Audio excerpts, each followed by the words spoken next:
আজকে আবারও একটি ফল বাজারে চলে আসলাম আমরা।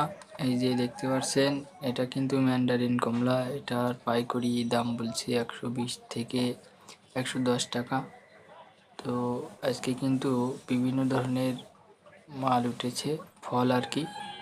এই যে পয়সা মালটা, এটা বলছে 55-54 এরকম দাম বলছে। এটা কোটসাদপুরে আসি আমি ফলের আড়তে আর কি। এবং পেয়ারাটা বিক্রি হচ্ছে 55-52 এরকম।